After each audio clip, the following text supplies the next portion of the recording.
Hey y'all, what's up? It's your girl Maria J the Natural Way, back with another little video, and today we're gonna do a cooking with Maria J. Okay, so y'all know this is the day before Thanksgiving, and hopefully I can get this video out.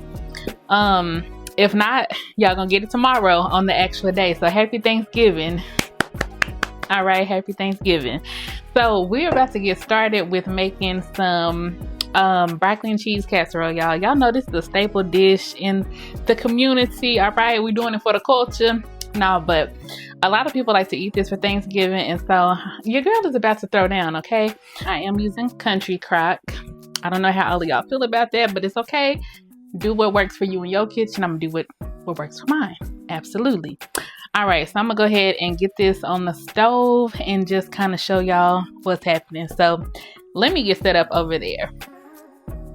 All right, y'all, so I do have the butter on the stove, and I have that melting down. I think the stove is turned to like a 3.5, almost 4, so kind of like a medium setting. And then I'm gonna go ahead and grab the rest of my ingredients so we can have that together, so we can pour it all in the bowl.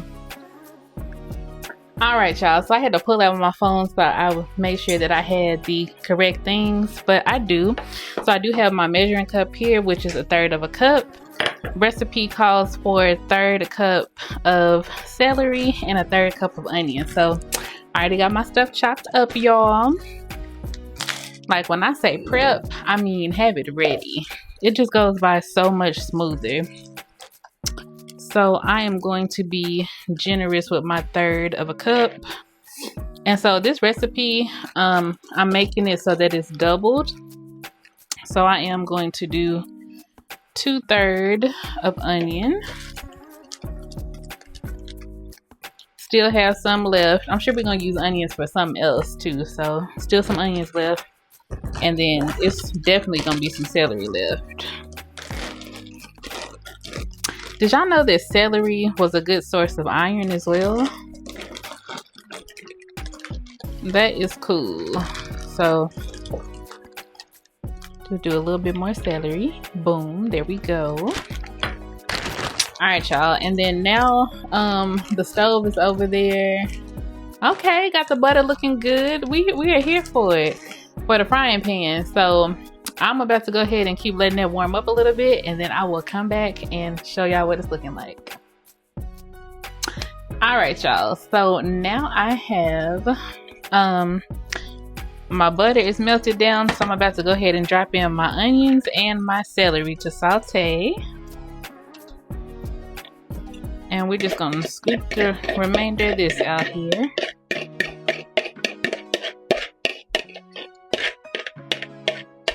You want to get it all.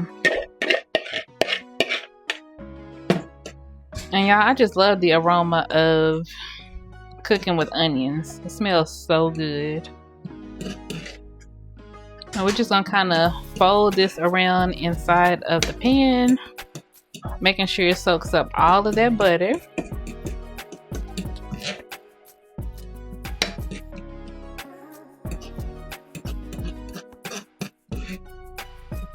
Okay, so everything is coated in butter now. So now I'm just gonna kind of let these sit around in the pan and start to brown. Cool. All right, so I'm gonna just leave this here, let that chill for a second. Let me go ahead and pour out my rice because I believe I'm gonna need 2 cups. All right, y'all, so I have my Minute Maid rice right here. So y'all listen, I usually when I cook now I be using basmati rice, but when it comes to a dish, especially a staple dish, you got to pull out that minute rice. I almost called it Minute Maid. You got to pull out that minute rice. And another thing is because it tenderizes really, I think that's the term I should be using, so it gets really soft really quick, instead of having to cook a dish. And you know how regular rice has to absorb a lot of moisture first and then it can soften. Well, sometimes that can take the whole time. Okay, they can take the whole day, and we don't be having time like that all the time. So, mini rice is where it's at. So that is what I'm going to be using for this recipe, and it's going to call for 2 cups. So I'm going to go ahead and get that together. So y'all, while we have a smooth minute, what's y'all favorite thing to eat for Thanksgiving? Like, what is your favorite dish to where if you don't have it on Thanksgiving Day, it don't feel like Thanksgiving to you? Comment down below. All right, y'all. So as you can see, the onions and celery is nice and brown, a beautiful golden brown. So I'm just gonna go ahead and put this in my bowl. I am mixing this in with the rice. And then we're pretty much just gonna put all the ingredients in here. Both of these are cream of mushroom soups, which is what we need. So I'm gonna go ahead and pop these open and dump these in here as well. So that's one open, and then I'm gonna go ahead and open up this other one as well, and then put this in the bowl. So I'm just gonna go ahead and get everything together and then mix it up and show y'all what it's looking like. And now I'm going in with the cheese whiz. Boom. So we can go ahead and dump this in, and remember I'm gonna use this whole jar here and then just 1 ounce from the other jar. You take you the cutest dog.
Okay, y'all, so this is what it's looking like, and I'm about to go ahead and pop it in the oven.